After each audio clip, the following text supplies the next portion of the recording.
د مخدره موادو پر ضد د مبارزې له مرستیال سره د اندونیزیا سفارت د سکرتر لیدنه د افغانستان د تجربې د معرفي کولو لپاره یو فرصت.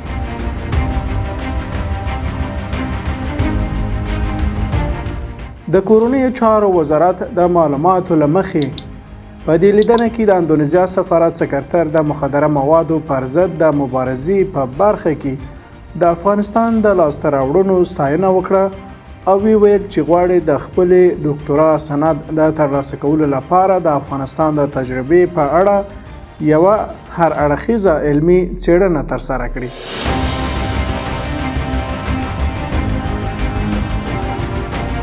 دا موضوع ښیي چې د افغانستان تجربه لږ تر لږه د علمي او څېړنیز لید له مخې د ځینو پوهنتوني او علمي کړیو پام ځان ته اړولی دی. د اورو څېړنیزې او نشراتي ادارې له نظره د افغانستان د مخدره موادو پر ضد د مبارزې د تجربې په اړه د علمي څېړنې ترسره کول یوازې یوه ډیپلوماتیکه لیدنه نه ده، بلکې تر هغې ډیر پراخ مفهوم لري. کله چې یو بهرنی څېړونکی د یوه هیواد کړنې او تجربې د خپلې علمي رسالې یا پوهنتوني څېړنې د موضوع په توګه ټاکي، دا ښیي چې دغه تجربه د علمي ارزونې او څېړنې وړ ګرځېدلې ده.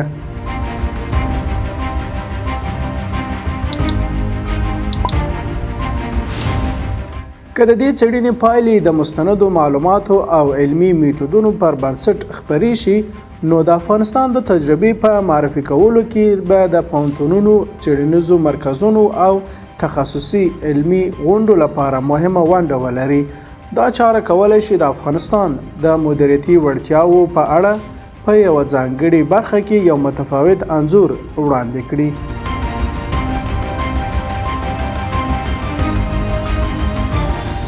مخدره مواد یوه فرامرزي ننګونه ده او اغیزې یې یوازې په یوه هیواد پورې محدود نه دي. له همدې امله هره تجربه چې د مخدره موادو د تولید، قاچاق او یا مصرف په کمولو کې اغیزمنه تمامه شي، د نورو هیوادونو لپاره هم د پام وړ ارزښت لري. که د افغانستان تجربه د خپلواکو او تخصصي څېړنو له لارې وارزول شي او پایلې د استفادې وړ وبلل شي، نو ښایي ځینې هیوادونه د اداري پالیسۍ جوړونې، د بنسټونو د همغږۍ او مخنیوي تدابیرو په برخو کې له دې تجربې الهام واخلي. آیا دا موضوع د نړیوال باور د زیاتېدو سبب کېدای شي؟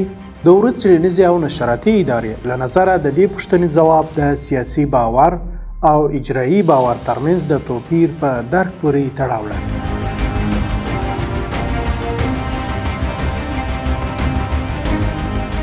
که د مخدره موادو پر ضد د مبارزې په برخه کې اعلان شوي لاسته راوړنې د خپلواکو ارزونو، علمي څېړنو او معتبرو راپورونو له لورې هم تایید شي، نو دا به د افغانستان د وړتیاو په اړه د باور د زیاتېدو لامل شي. دغه باور ښایي د علمي، تخنیکي او حتی ځینو نړیوالو همکاریو د پراختیا زمینه برابره کړي. خو نړیوال باور یوازې په یوې برخې پورې محدود نه دی. سیاسي اړیکې، اقتصادي همکاري، ډیپلوماټیک تعاملات، امنیتي وضعیت، نړیوالو ژمنو ته پایبندي او نور ګڼ عوامل هم د هیوادونو ترمنځ د باور په رامنځته کولو کې اساسي رول لري. له همدې امله د مخدره موادو پر ضد مبارزه د افغانستان د مثبت انځور د پیاوړتیا لپاره یو مهم عامل کېدای شي، خو په یوازې ځان د بشپړ نړیوال باور د رامنځته کولو لپاره بسنه نه کوي.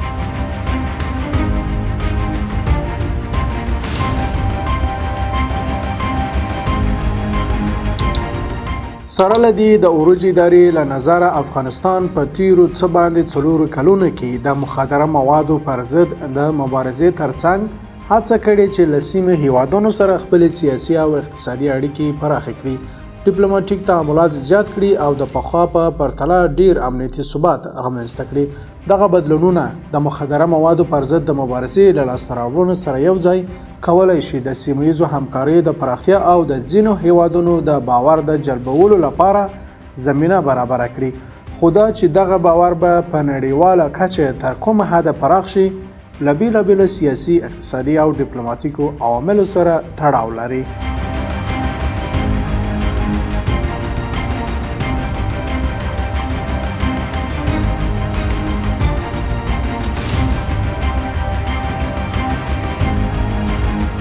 اوروج باور لري چې د یوه بهرني څېړونکي له لوري د افغانستان د تجربې ارزول د هیواد د لاسته راوړنو د علمي او نړیوال معرفي کولو لپاره یو ارزښتناک فرصت دی.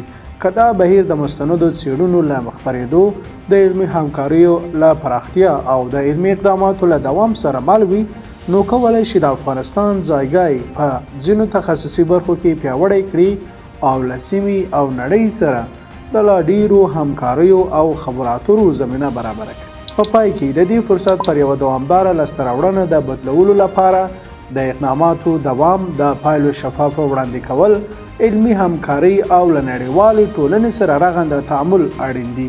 له تاسو مننه چې د دې تحلیل تر پای مو زموږ ملتیا وکړه. که دا ډول تحلیلي مطالب ګټور بولئ، مهرباني وکړئ اوري چینل سبسکرایب کړئ، د خبرتیا زنګ فعال کړئ او دا ویډیو له نور سره هم شریک کړئ څو د اوروج د څېړنیزې او نشراتي ادارې له تحلیلي محتوا څخه ملاتړ وشي.